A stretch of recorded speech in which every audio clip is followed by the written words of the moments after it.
Bạn có dám tin rằng Trung Quốc đang âm thầm tạo ra một thế hệ siêu chiến binh có thể làm đảo lộn trật tự chiến tranh toàn cầu? Không còn là giáp sắt kiểu Iron Man nữa mà là những cỗ máy chiến đấu sống, được cấy đầy cảm biến, camera tầm nhiệt và bộ não chiến thuật kết nối trực tiếp với pháo binh, drone và trung tâm chỉ huy. Từng người lính được giám sát như những đơn vị vũ khí sống. Nhịp tim, hướng nhìn, mức căng thẳng, mục tiêu khóa bắn, tất cả hiển thị theo thời gian thực. Chỉ một cú chạm có thể kích hoạt đòn tấn công khiến mục tiêu biến mất trong vài giây. Công nghệ này được đánh giá đi trước nhiều quốc gia ít nhất một thập kỷ, và điều đáng sợ nhất là nó khiến con người hòa làm một với hệ thống chiến tranh. Nếu bạn muốn hiểu sâu hơn về những công nghệ quân sự đang định hình tương lai, hãy đăng ký ngay kênh Hồ sơ Quân giới.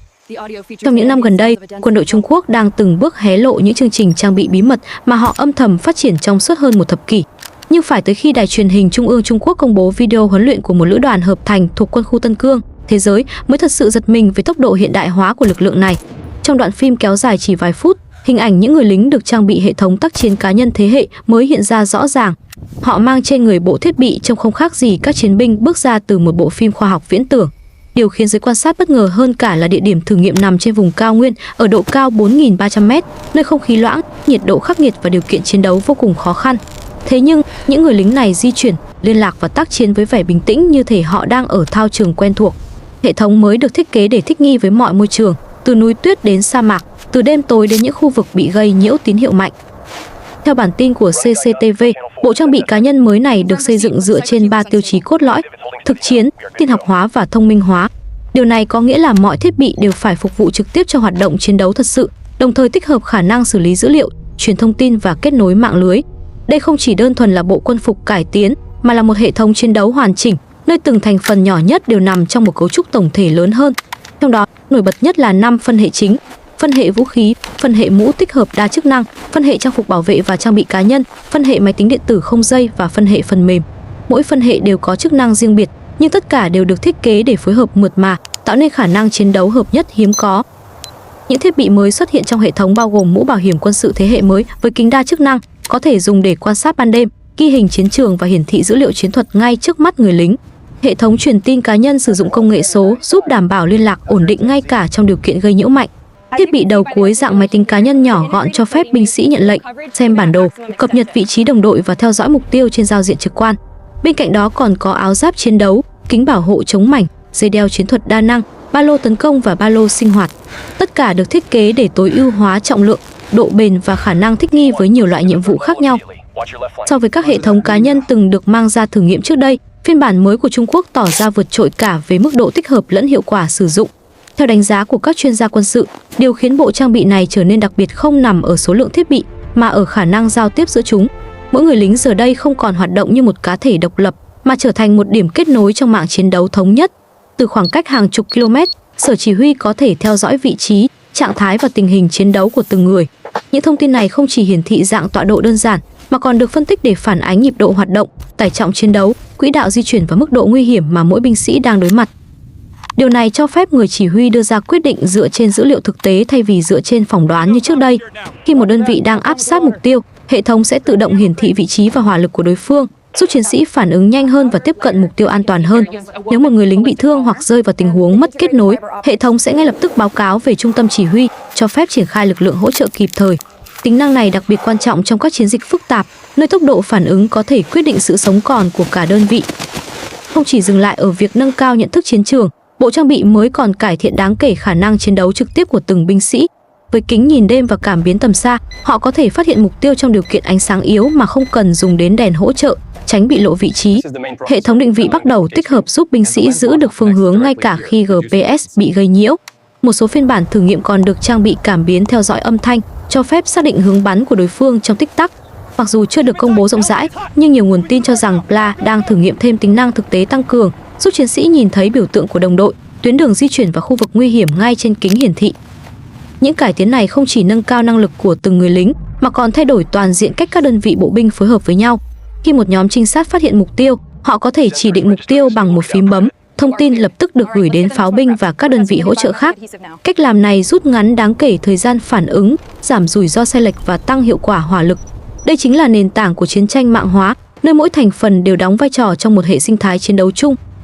Từ góc độ chiến lược, việc quân đội Trung Quốc triển khai bộ trang bị cá nhân thế hệ mới cho thấy họ đang đầu tư mạnh mẽ vào việc hiện đại hóa lực lượng bộ binh. Vốn được xem là mắt xích dễ bị tụt hậu trong kỷ nguyên vũ khí công nghệ cao, không khó để nhận ra rằng khi hệ thống này được phổ cập rộng rãi, bộ binh PLA sẽ có khả năng hoạt động độc lập cao hơn, linh hoạt hơn và đặc biệt là có khả năng phối hợp với các binh chủng khác một cách hiệu quả hơn nhiều so với trước đây. Điểm nổi bật nhất khiến hệ thống tác chiến cá nhân của quân đội Trung Quốc gây chú ý không nằm ở vũ khí mà từng người lính mang theo, mà nằm ở khả năng kết nối thông tin hóa vượt trội mà bộ trang bị này tạo ra. Trong chiến tranh hiện đại, tốc độ truyền tải thông tin và khả năng xử lý dữ liệu chính là yếu tố quyết định trong việc tạo ra ưu thế trên chiến trường. Với bộ trang bị mới, mỗi binh sĩ trở thành một mắt xích trong mạng thông tin chiến thuật thời gian thực, nơi mọi dữ liệu được chia sẻ tức thì giữa các lực lượng. Việc truyền tải âm thanh, hình ảnh, tín hiệu định vị và dữ liệu chiến thuật được thực hiện qua hệ thống truyền tin không dây cá nhân có khả năng đổi băng tần linh hoạt. Điều này giúp thiết lập một mạng liên lạc ổn định ngay cả trong môi trường tác chiến có cường độ gây nhiễu cao. Không giống các hệ thống cũ vốn dễ bị gián đoạn khi tác chiến trên địa hình phức tạp, phiên bản mới cho phép binh sĩ giao tiếp mượt mà từ khoảng cách xa, kể cả khi ở trong những vùng có địa hình hiểm trở như núi cao hay thung lũng sâu. Nhờ khả năng kết nối hai chiều, chỉ huy không chỉ nhìn thấy vị trí của từng người lính mà còn nhận được dữ liệu hình ảnh trực tiếp từ camera gắn trên mũ hoặc thiết bị cầm tay. Điều này cho phép họ phân tích tình hình chiến đấu theo thời gian thực và đưa ra mệnh lệnh phù hợp trong từng khoảnh khắc. Một người chỉ huy ở cấp tiểu đoàn có thể quan sát trận địa như thể họ đang đứng ngay cạnh từng chiến sĩ. Đó là sự thay đổi mang tính cách mạng so với mô hình chiến đấu truyền thống, nơi chỉ huy thường phải dựa vào thông tin tổng hợp từ nhiều lớp báo cáo, dẫn đến độ trễ nguy hiểm giữa thực tế chiến trường và quyết định chiến thuật. Với hệ thống mới, độ trễ này gần như bị loại bỏ, biến phản ứng của quân đội trở nên nhanh hơn và chính xác hơn. Nhờ mạng dữ liệu chiến thuật, những hình ảnh từ tuyến đầu có thể được truyền tiếp tức thì đến các đơn vị pháo binh ở cách xa hàng chục km. Nếu một nhóm trinh sát phát hiện mục tiêu, họ chỉ cần đánh dấu mục tiêu trên thiết bị đầu cuối cá nhân. Hệ thống sẽ tự động gửi thông tin đến pháo binh, bao gồm tọa độ, kích thước mục tiêu, khả năng di chuyển và mức độ ưu tiên. Điều này cho phép pháo binh nổ súng với mức độ chính xác rất cao mà không cần chờ đợi mệnh lệnh từ nhiều cấp khác nhau. Trong môi trường chiến đấu tốc độ cao, khả năng rút ngắn thời gian từ phát hiện mục tiêu đến khai hỏa là yếu tố sống còn, và bộ trang bị mới của PLA làm điều này tốt hơn hẳn các hệ thống trước. Thiết bị đầu cuối cá nhân được trang bị định vị bắt đầu cho phép binh sĩ xác định vị trí chính xác ngay cả khi hệ thống định vị toàn cầu bị vô hiệu hóa. Ngoài ra, thiết bị còn có khả năng lưu trữ bản đồ địa hình số hóa, phân tích đường đi tối ưu và cảnh báo các khu vực nguy hiểm. Một số thiết bị còn có tính năng chỉ định mục tiêu bằng một nút bấm, giúp truyền thông tin đến các đơn vị hỗ trợ chỉ trong vài giây. Khả năng hỗ trợ từ xa này đặc biệt quan trọng với lực lượng trinh sát và bộ binh đột kích, những đơn vị thường phải tiến sâu vào lãnh thổ đối phương trong điều kiện nguy hiểm cao.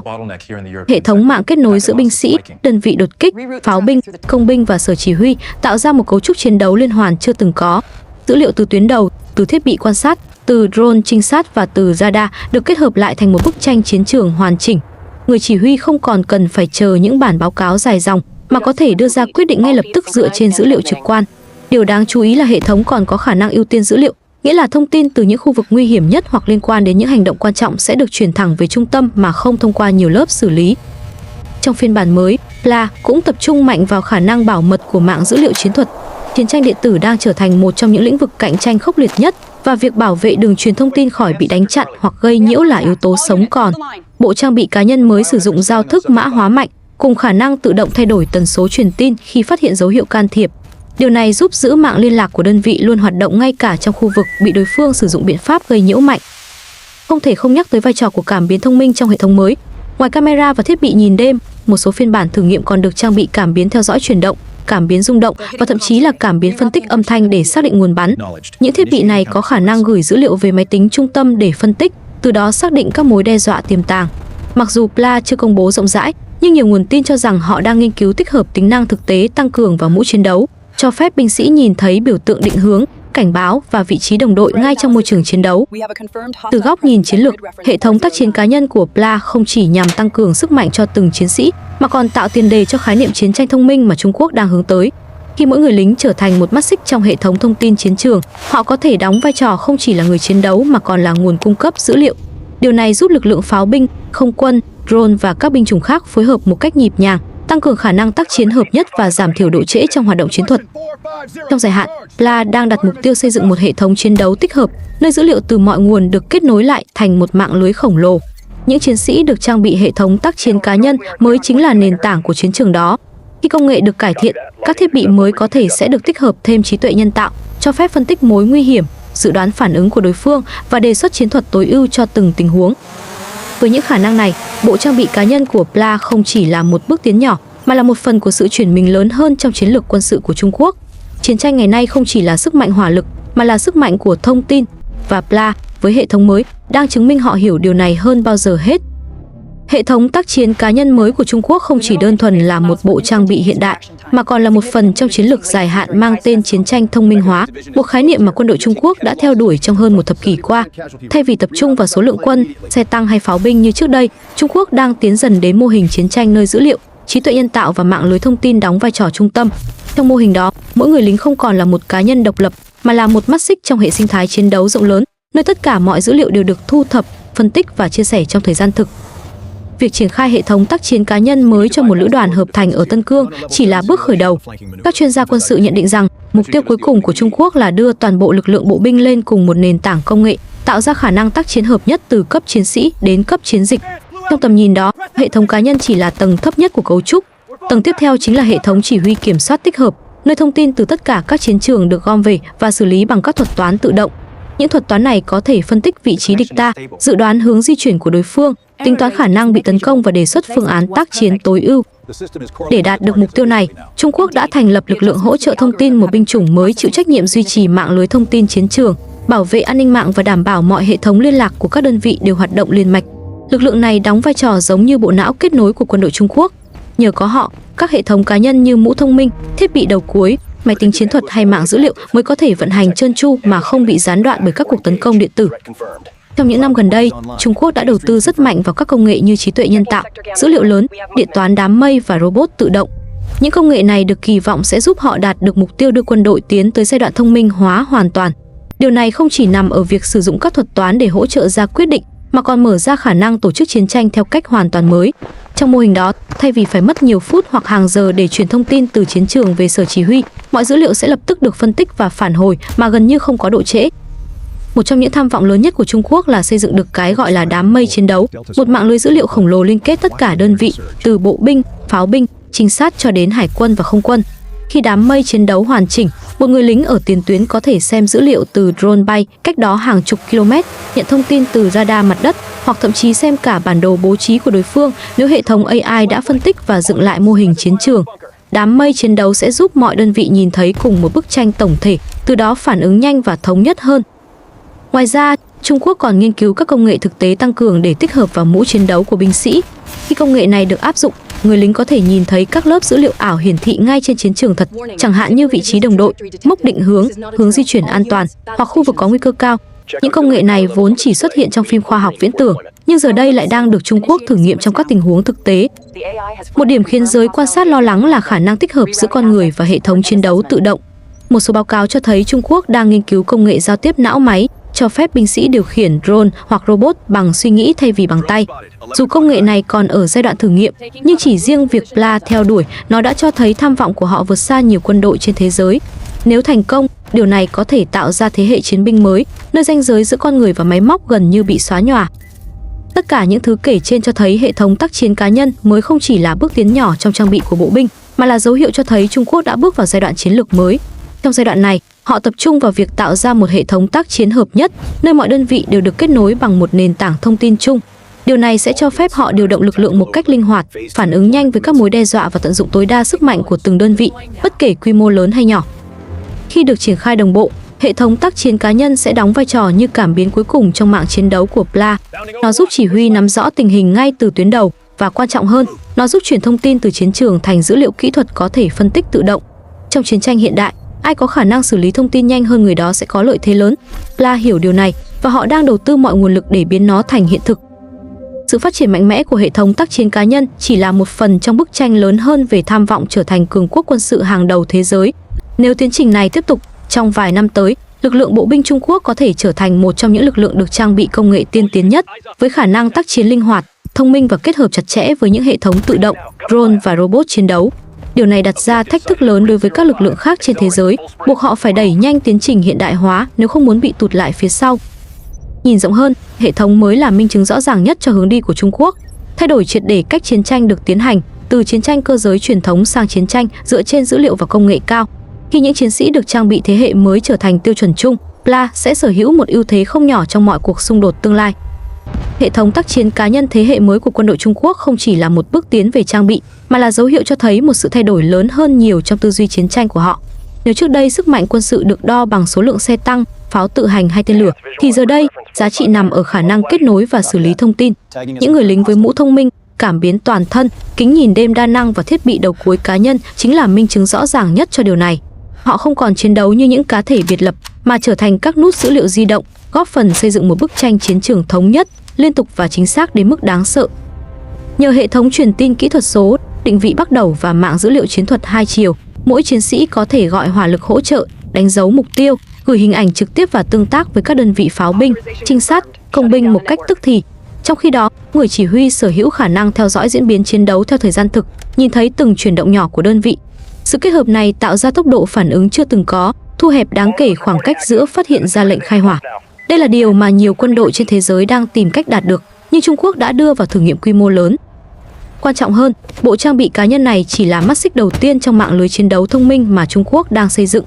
Khi đặt nó vào bối cảnh chiến tranh tương lai, nơi drone, robot, hệ thống cảm biến và trí tuệ nhân tạo phối hợp với con người, chúng ta sẽ thấy rõ tham vọng thật sự, tạo ra một chiến trường mà mọi thông tin đều được phân tích tự động, mọi quyết định đều dựa trên dữ liệu và mọi hành động đều được tối ưu hóa để giảm thiểu rủi ro cho binh sĩ trong khi tăng tối đa hiệu quả tiêu diệt. Đây không còn là câu chuyện về trang bị của bộ binh, mà là bước đi quan trọng hướng tới chiến tranh thông minh hóa, nơi con người và máy móc kết hợp thành một thể thống nhất.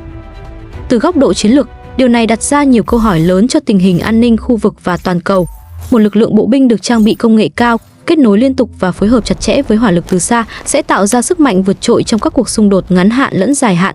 Nó cũng cho thấy Trung Quốc không chỉ hiện đại hóa quân đội theo chiều rộng, mà còn đầu tư mạnh theo chiều sâu, tập trung vào những công nghệ cốt lõi có thể định hình lại bản chất của chiến tranh trong thế kỷ tới. Nếu những hệ thống này được triển khai trên quy mô lớn, thế giới có thể chứng kiến sự trỗi dậy của một lực lượng bộ binh thông minh, linh hoạt và khó bị đánh bại hơn bao giờ hết. Đây là lý do vì sao những tiến bộ mới của PLA đang được cộng đồng quốc tế theo dõi sát sao.